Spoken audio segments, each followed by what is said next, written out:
आपण पाहत आहात लोकसमीक्षा न्यूज नेटवर्क आणि या आहेत आजच्या सुपरफास्ट न्यूज। या बातमीपत्राचे प्रायोजक आहेत पद्मावती साडी डेपो। असंख्य साड्यांच्या व्हरायटी, तेही अगदी होलसेल दरात। लग्न बस्त्याची खास व्यवस्था। गोल्ड कांजीवरम, मोहिनी कांजीवरम, मधुबाला पैठणी, महाराणी पैठणी, शालू, ब्राकेट शालू, घागरा, डिझायनर साड्या, आहेरांच्या साड्या व सिल्क डिझायर साड्यांच्या लाखो व्हरायटीज उपलब्ध। पत्ता: छत्रपती शिवाजी महाराज चौक, गोकुळ हॉटेल समोर, परभणी। नमस्कार, मी प्रभू दिपके लोकसमीक्षा न्यूज नेटवर्क मध्ये आपलं स्वागत करतो। आपण पाहत आहात परभणीचं एकमेव बातमीपत्र Loksamiksha superfast. Red Apple exclusive MIDC परिसर, परभणी। परभणी तालुक्यातल्या सायाळा खटिंग येथील 15 वर्षीय मुलांचा शेततळ्यात बुडून मृत्यू झाल्याची घटना काल 18 जानेवारी रोजी सायंकाळच्या सुमाराला घडली आहे। सायाळा खटिंग येथील कृष्णा पौळ वय 15 वर्षे व ओम बाबूराव कंधारे वय 15 वर्षे ही दोन मुलं गुरुवारी सकाळी जनावरांना चारण्यासाठी कृषी विद्यापीठ परिसरात गेली होती। सायंकाळच्या सुमाराला जनावरं घरी आली तरी मुलं आली नसल्यानं कुटुंबियांनी व ग्रामस्थांनी मुलांचा शोध घेण्यास सुरुवात केली। यावेळी विद्यापीठ परिसरात असलेल्या एका शेततळ्यामध्ये कृष्णा पौळ याचा मृतदेह आढळून आला। शुक्रवारी सकाळीच शेततळ्यास ओम कंधारे याचा शोध घेण्यास सुरुवात करण्यात आली व 10 वाजेच्या सुमारास ओम कंधारे याचाही मृतदेह आढळून आला। सायाळा खटिंग येथील कृष्णा पौळ हा कुटुंबाला एकुलता एक होता, तर ओम कंधारे याला एक लहान भाऊ आहे। दोन्ही मुलं गावातील स्वातंत्र्यवीर सावरकर विद्यालयात 10वी मध्ये शिक्षण घेत होती। या प्रकरणी नवामोंडा पोलीस ठाण्यात आकस्मिक मृत्यूची नोंद करण्यात आली आहे। रेड ॲपल एक्सक्लुझिव्ह MIDC परिसर, परभणी। परभणी जिल्हा कृषी विभागाच्या वतीने आयोजित 3 दिवसीय कृषी तरंग 2023-24 जिल्हास्तरीय कृषी क्रीडा व कला महोत्सवाचं उद्घाटन विद्यार्थी कल्याण अधिकारी डॉक्टर PR झवर यांच्या हस्ते हवेत फुगे सोडून व मशाल ज्योत पेटवून करण्यात आलं। प्रत्येक तालुक्यातील तालुका कृषी अधिकारी यांनी आपल्या विविध कलागुणांच्या पथसंचलनातून उपस्थितांना आकर्षित केलं। यावेळी अध्यक्षस्थानी अप्पर पोलीस अधीक्षक यशवंत काळे, तर व्यासपीठावर कृषी उपसंचालक माधव लोंढे, निलेश अडसुळे, प्रभाकर पाईकराव, प्रशांत निरस, योगेश निलवर्ण आदींची उपस्थिती होती। यामध्ये क्रिकेट, व्हॉलीबॉल, खो खो, गोळाफेक, कबड्डी, धावणे, लांब उडी, बुद्धिबळ, टेनिस, टेबल टेनिस, चालणे, रस्सीखेच, फिश पॉन्ड, सांस्कृतिक कार्यक्रम, कॅरम आदी खेळांचं आयोजन करण्यात आलंय। यावेळी आबासाहेब देशमुख, कैलास गायकवाड आदींनी पुढाकार घेतला। रेड ॲपल एक्सक्लुझिव्ह MIDC परिसर, परभणी। परभणी शहरात 31 जानेवारी ते 2 फेब्रुवारी दरम्यान हजरत सय्यद तुराबुल हक दर्गा यांचा उरूस भरणार असून यानिमित्त शहरात बाहेरील गुन्हेगार चोऱ्या घरफोड्या करण्याची शक्यता आहे। त्यामुळे नागरिकांनी घराबाहेर जाताना कुलूप लावल्यानंतर शेजाऱ्यांना सांगून बाहेर पडावं, त्यामुळे गुन्हेगारीस आळा बसेल, असं आवाहन पोलीस अधीक्षक श्रीमती रागसुधा आर यांनी केलं आहे। यात्रेनिमित्त घराभोवती अनोळखी व्यक्ती संशयितरित्या फिरत असल्याचं आढळून आल्यास संबंधित पोलीस स्टेशनला माहिती देण्याचं आवाहन देखील त्यांनी केलंय। या कालावधीत यात्रेला येणाऱ्या भाविकांना होणारा संभाव्य धोका, अडथळा आणि गैरसोय टाळण्यासाठी परभणी शहरातील पोस्ट कॉलनी, सावरकर नगर ते दर्गा रोडकडे जाणारा रस्ता वाहतुकीसाठी ऑटो रिक्षा, चारचाकी वाहन, मोटरसायकल, जीप, कार आणि जनावरं घेऊन जाण्यासाठी बंद राहील। तर दुचाकी व चारचाकी वाहनं आणि रिक्षा हे जुना पेडगाव रोड ST बस मार्गानेच दर्ग्याकडे जातील, असं देखील या आदेशात नमूद करण्यात आलंय। गुडघेदुखी, मूळव्याध, शुगर, मुतखडा, वात, दमा, ॲलर्जी या सर्व जुनाट आजारांनी त्रस्त झाला? मग आता बालाजी निसर्गोपचार केंद्रात खात्रीशीर उपचार करा। सर्व जुनाट आजारांपासून निसर्ग उपचार आयुर्वेदाद्वारे मुक्ती मिळवा। बालाजी आयुर्वेदिक निसर्गोपचार केंद्र, शाखा क्रमांक 3, स्वामी फोटो स्टुडिओ जवळ, पोस्ट ऑफिसच्या बाजूला, जुना पेडगाव रोड, परभणी। संपर्क: आयुर्वेद विद्या विशारद डॉक्टर गोविंद कामटे, मोबाईल क्रमांक 99 21 69 10 08। सध्या वाढत्या थंडीमध्ये ऊसतोड कामासाठी आलेल्या ऊसतोड मजूर जे पालावर राहतात त्यांच्या वंचित बालकांना थंडीपासून बचावासाठी homeopathic academy of research and charities संस्थेच्या वतीनं जिल्हा परिषद प्राथमिक शाळा पाथरगव्हाण इथं स्वेटर्स वाटप करण्यात आले।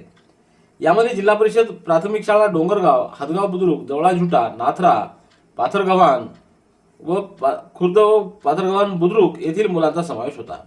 याप्रसंगी HRC संस्थेचे अध्यक्ष डॉक्टर पवन चांडक, मुख्याध्यापक अनंता कदम, विश्वंभर घाडगे, विनोद जोशी, गोरख बडे, गरड, नरहरी मुटकुळे, विनोद जुक्ते, दिनकर बचाटे, संदीप लांडगे, रेश्मा देशमुख, शिवराज सोनवणे, संतोष मारकळ, राजेश वाशिंबे आदींची उपस्थिती होती। रेड ॲपल एक्सक्लुझिव्ह MIDC परिसर, परभणी। परभणी शहरात भारतीय कपास निगम लिमिटेड सीसीआय यांचं कापूस खरेदी केंद्र मागील 10 वर्षापासून काही कारणामुळे बंद होतं. मात्र हे केंद्र सुरू करण्यास आता मंजुरी मिळाली असून यासाठी सतत पाठपुरावा केल्याबद्दल आमदार डॉ. राहुल पाटील यांचा परभणी कृषी उत्पन्न बाजार समितीच्या वतीनं सत्कार करण्यात आला. यावेळी सभापती पंढरीनाथ घुले, उपसभापती अजय चव्हाण, संचालक गणेश घाडगे, अरविंद देशमुख, संग्राम जामकर, विनोद लोहगावकर, रवींद्र पतंगे, रमेश देशमुख, रावसाहेब रेंगे, मुंजाजी जवंजाळ, फैजुल्ला पठार, दिनेश बोबडे आदींची उपस्थिती होती. रेड ॲपल एक्सक्लुझिव्ह MIDC परिसर परभणी. परभणी जिल्ह्यातील पाथरी तालुक्यातल्या कानसूर येथून अपहरण झालेल्या अल्पवयीन मुलीचा शोध घेण्यात परभणी पोलिसांना यश आले आहे. अनैतिक मानवी वाहतूक प्रतिबंध कक्षानं केलेल्या या कारवाईमध्ये आरोपीला देखील पोलिसांनी ताब्यात घेतले आहे.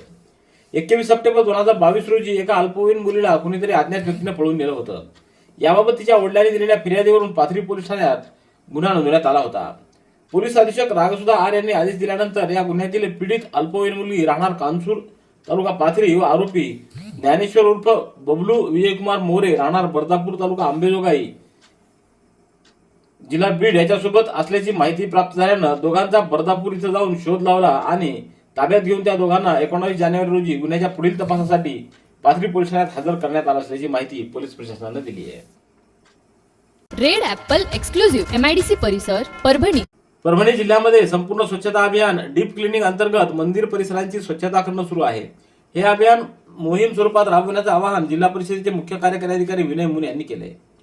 19 ते 21 जानेवारी या कालावधीमध्ये परभणी जिल्ह्यातील सर्व ग्रामपंचायतीमधील मंदिर व मंदिरांच्या परिसराची स्वच्छता करण्याबाबत मुख्य कार्यकारी अधिकारी विनय मुन यांनी संबंधित अधिकारी व कर्मचाऱ्यांना सूचित केले. या पार्श्वभूमीवर आज जिल्हा परिषदेतील स्वच्छ भारत मिशनचे उपमुख्य कार्यकारी अधिकारी विजेंद्र मुंडे यांच्या मार्गदर्शनाखाली तालुक्यातल्या पोखर्णी नरसिंह येथील मंदिर परिसरामध्ये स्वच्छता मोहीम राबवण्यात आली. या स्वच्छता मोहिमेमध्ये शालेय विद्यार्थी, महिला, युवक व ग्रामस्थांनी उत्स्फूर्त असा प्रतिसाद नोंदवला. रेड ॲपल एक्सक्लुझिव्ह MIDC परिसर परभणी. अयोध्या इथं 22 जानेवारी रोजी समस्त हिंदू धर्माचे आराध्य दैवत श्री प्रभू रामचंद्र यांचा प्राणप्रतिष्ठा सोहळा मोठ्या उत्साहात संपन्न होतोय. समस्त हिंदू बांधवांकरिता हा एक ऐतिहासिक क्षण असून या दिवशी जिल्ह्यात मांस व मद्य विक्री बंद ठेवावी अशी मागणी महाराष्ट्र नवनिर्माण सेनेनं जिल्हाधिकाऱ्यांना सादर केलेल्या निवेदनाद्वारे केली आहे. निवेदनावर महाराष्ट्र नवनिर्माण सेनेचे रुपेश देशमुख, श्रीनिवास लाहोटी, अर्जुन टाक, लखन गरुड, श्रीकांत पाटील, प्रशांत टाक, सूर्यकांत मोगल, आशिष जैन आदींच्या स्वाक्षऱ्या आहेत. रेड ॲपल एक्सक्लुझिव्ह MIDC परिसर परभणी. राज्य शासनाच्या शासकीय सुट्ट्यांव्यतिरिक्त स्थानिक जिल्हा प्रशासनाच्या अधिकारातील सुट्ट्या जाहीर करण्याच्या अधिकारानुसार जिल्हाधिकारी रघुनाथ गावडे यांनी यंदाच्या वर्षातील 3 स्थानिक सुट्ट्या जाहीर केल्या आहेत. यामध्ये उर्स दर्गा हजरत सय्यद शाह तुराबुल हक यात्रेनिमित्त 2 फेब्रुवारी, ज्येष्ठा गौरी पूजनानिमित्त 11 सप्टेंबर आणि चंपाषष्ठी खंडोबा यात्रेनिमित्त 7 डिसेंबर अशा एकूण 3 सुट्ट्या अधिसूचनेद्वारे घोषित केल्या आहेत. परभणी जिल्ह्यातील सर्व राज्य शासकीय कार्यालय, जिल्हा परिषदेअंतर्गत कार्यालय, स्थानिक स्वराज्य संस्थांची कार्यालय तसंच कोषागार व उपकोषागार कार्यालय, शैक्षणिक संस्थांना या सर्व सुट्ट्या लागू राहतील. या अधिसूचनेद्वारे लागू केलेल्या सुट्ट्या जिल्ह्यातील दिवाणी व फौजदारी न्यायालय, केंद्र शासनाची कार्यालय आणि बँकांना लागू राहणार नाहीत असंही जिल्हाधिकाऱ्यांनी कळविले. नंदिनी कलेक्शन, फक्त महिलांचे परिपूर्ण दालन, माऊली निवास, कल्याण मंडपमच्या बाजूस, यशोधन नगर, परभणी. अयोध्या येथील प्रभू रामचंद्राच्या नवनिर्मित मंदिरात 22 जानेवारी रोजी पंतप्रधान नरेंद्र मोदी यांच्या हस्ते रामलल्लाची मूर्ती प्रतिष्ठापना करण्यात येणार आहे. या अनुषंगानं महाराष्ट्र शासनानं त्या दिवशी शासकीय सुट्टी दिनाचं जाहीर केलं आहे. या संदर्भात शासनाच्या सामान्य प्रशासन विभागानं आज पत्र काढलं असून यामुळे शासकीय कर्मचाऱ्यांना श्री रामलल्ला मूर्ती प्रतिष्ठापनेचा सोहळा दूरचित्रवाणीवरून पाहता येणार आहे. त्याचप्रमाणे सलग 3 दिवस सुट्टीचा आनंद देखील घेता येणार आहे. या आदेशाची प्रत सर्व जिल्हाधिकारी व शासकीय विभागांना पाठवण्यात आली आहे. रेड ॲपल एक्सक्लुझिव्ह MIDC परिसर परभणी. परभणी जिल्ह्यातील खासगी रुग्णालयांना मिळणारा मुख्यमंत्री सहायता निधी बंद करण्यात आलेला असून तो निधी त्वरित सुरू करण्यात यावा अशी मागणी भारतीय जनता पक्षाचे अल्पसंख्याक तालुकाध्यक्ष शेख इम्रान बाबू यांनी राज्याचे कृषी मूल्य आयोगाचे अध्यक्ष पाशा पटेल यांच्याकडे निवेदनाद्वारे केली आहे. परभणीतल्या पार्वती आंबोरे हॉस्पिटल, देवगिरी हॉस्पिटल व परभणी ICU यांना मिळणारा निधी बंद करण्यात आला असल्याचं या निवेदनात नमूद करण्यात आलंय. रेड ॲपल एक्सक्लुझिव्ह MIDC परिसर परभणी. परभणीतील ग्रामीण कथाकार राजेंद्र गहाळ यांची नांदेड जिल्ह्यातल्या बरबडा इथे 21 जानेवारी रोजी संपन्न होणाऱ्या 6व्या राज्यस्तरीय मराठी ग्रामीण साहित्य संमेलनाच्या अध्यक्षपदी निवड झाली आहे. जवाहरलाल नेहरू शिक्षण समितीच्या वतीनं स्वातंत्र्य सेनानी गोविंदराव धर्माधिकारी बरबडेकर यांच्या स्मृतीनिमित्त संमेलनाचं आयोजन करण्यात आलं आहे.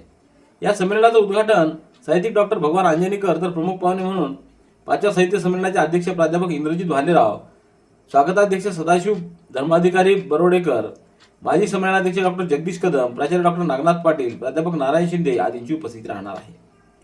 त्यांच्या या निवडीबद्दल माजी आमदार विजय गव्हाणे, ॲडव्होकेट अशोक सोनी, दादासाहेब देशमुख, अजय गव्हाणे, दादासाहेब नाईकवाडे, प्राध्यापक इंद्रजित भालेराव, डॉक्टर आसाराम लोमटे, बाबा कोटंबे आदींनी केलंय.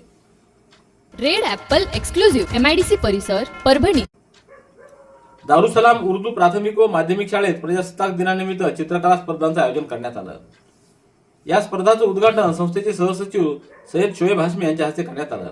यावेळी मुख्याध्यापक सय्यद हसीब हाशमी आणि सय्यद फरहीन, स्पर्धेचे आयोजक अब्दुल हकीम व शिक्षक व शिक्षकेतर कर्मचाऱ्यांची उपस्थिती होती. रेड ॲपल एक्सक्लुझिव्ह MIDC परिसर परभणी. परभणीच्या श्री शिवाजी तंत्रनिकेतनमध्ये प्रजासत्ताक दिनानिमित्त 16 ते 18 जानेवारी या 3 दिवसीय विविध क्रीडा स्पर्धांचं आयोजन करण्यात आलं. या स्पर्धांचं उद्घाटन श्री शिवाजी अभियांत्रिकी महाविद्यालयाचे संचालक डॉक्टर आनंद पाथरीकर, प्राचार्य डॉक्टर शाहीर ठेकिया यांच्या हस्ते करण्यात आलं. क्रीडा स्पर्धेचं आयोजन प्राचार्य डॉक्टर शाहीर ठेकिया यांच्या मार्गदर्शनाखाली क्रीडा समन्वयक प्राध्यापक हनुमान कदम यांनी या स्पर्धेचं आयोजन केलं. या स्पर्धेमध्ये क्रिकेट, चेस, बॅडमिंटन, कॅरम आदी खेळांचा समावेश करण्यात आला होता. रेड ॲपल एक्सक्लुझिव्ह MIDC परिसर परभणी. याबरोबरचे बातमीपत्र संपलं. पुन्हा भेटूया उद्याच्या सुपरफास्ट बातमीपत्रात. पाहत रहा लोकसमीक्षा. तुम्हाला हे बातमीपत्र कसं वाटलं याबद्दल आपली प्रतिक्रिया नोंदवा. दररोजचे अपडेट्स मिळवण्यासाठी लोकसमीक्षा चॅनलला सबस्क्राईब करा. धन्यवाद.